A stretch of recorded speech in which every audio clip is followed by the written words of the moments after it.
G'day, Josh from In Yard Homestead. Well, today's Bible reading is Matthew chapter 27. When morning came, all the chief priests and the elders of the people plotted against Jesus to put him to death.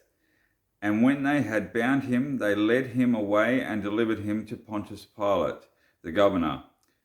Then Judas, his betrayer, seeing that he had been condemned, was remorseful and brought back the 30 pieces of silver to the chief priests and elders, saying, I have sinned by betraying innocent blood. And they said, What is that to us? You see to it. Then he threw down the pieces of silver in the temple and departed and went and hanged himself. But the chief priests took the silver pieces and said, It is not lawful to put them into the treasury, because they are the price of blood. And they consulted together and brought with them the potter's field to bury strangers in. Therefore that field has been called the field of blood to this day. Then was fulfilled what was spoken by Jeremiah the prophet, saying, And they took the 30 pieces of silver, the value of him who was pierced, whom they of the children of Israel priced, and gave them for the potter's field, as the Lord directed me. Now Jesus stood before the governor, and the governor asked him, saying, Are you the king of the Jews? Jesus said to him, It is as you say. And while he was being accused by the chief priests and elders, he answered nothing. Then Pilate said to him, Do you not hear how many things they testify against you? But he answered him not one word, so that the governor marveled greatly. Now at the feast, the governor was accustomed to releasing to the multitude one prisoner whom they wished. And at that time they had a notorious prisoner called Barabbas. Therefore, when they had gathered together, Pilate said to them, Whom do you want me to release to you, Barabbas or Jesus, who is called Christ? For he knew that they had handed him over because of envy. While he was sitting on the judgment seat, his wife sent to him, saying, Have nothing to do with that man, for I have suffered many things today in a dream because of him.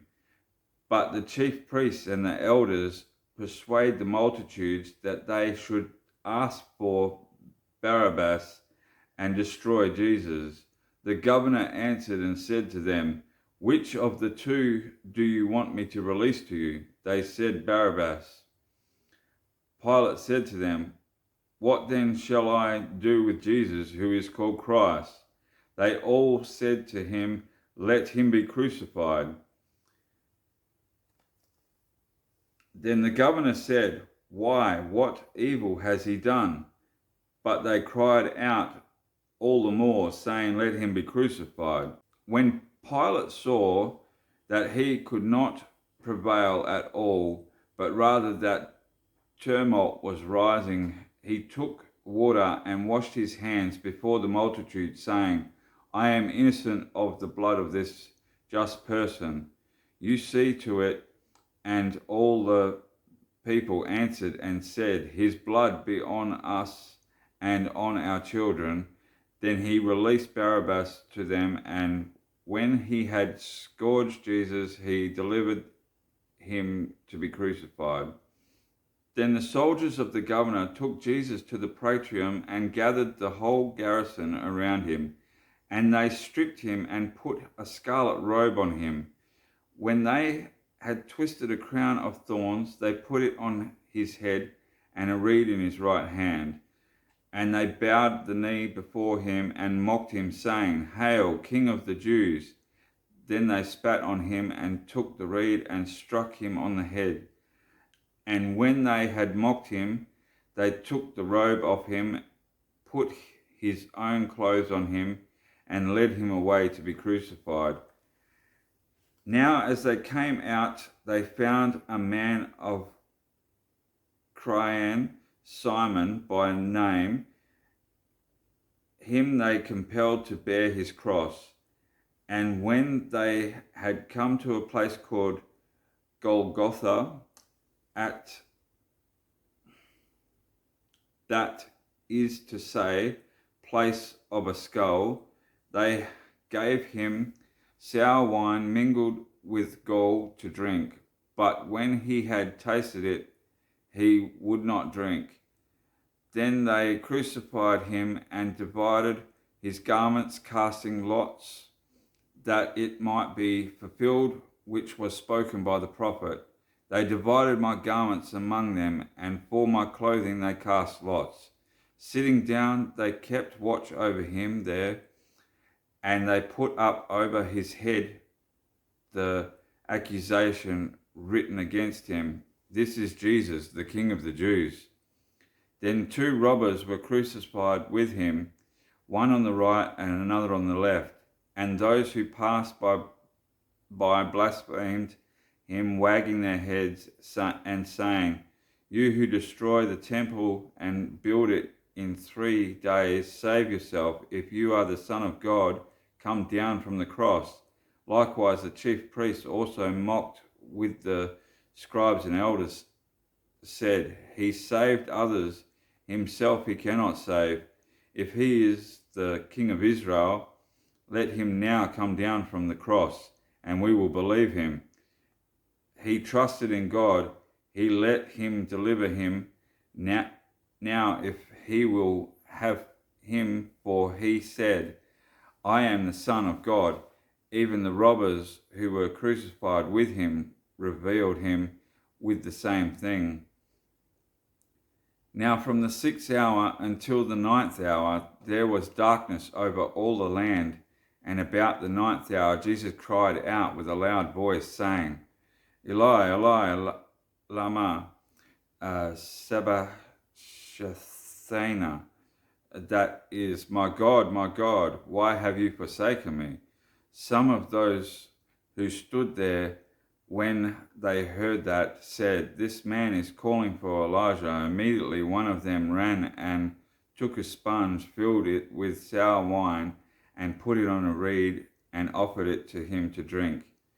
The rest said, "Let him alone. Let us see if Elijah will come to save him." And Jesus cried out again with a loud voice and yielded up his spirit.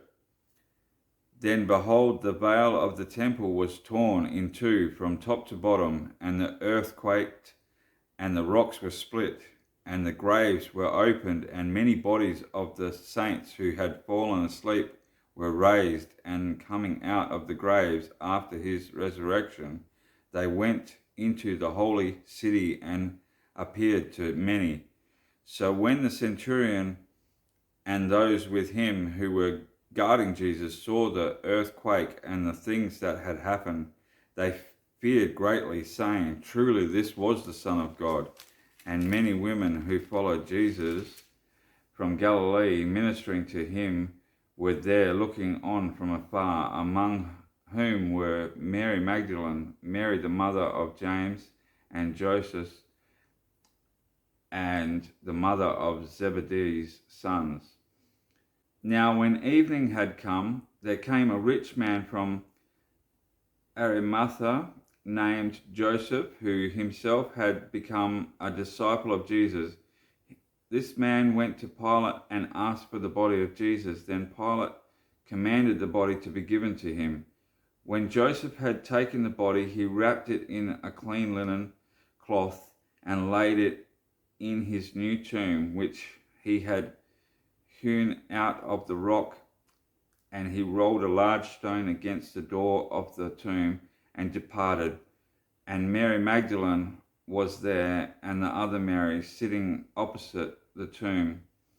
On the next day, which followed the day of preparation, the chief priests and Pharisees gathered together to Pilate, saying, "Sir, we remember while he was still alive how that deceiver said, 'After 3 days I will rise.' Therefore command that the tomb be made secure until the third day, lest his disciples come by night and steal him away and say to the people, he has risen from the dead, so the last deception will be worse than the first. Pilate said to them, you have a guard, go your way, make it secure as you know how. So they went and made the tomb secure, sealing the stone and setting the guard. Well, thanks for listening. That concludes this week's Bible reading. Have a great week, and God bless you guys.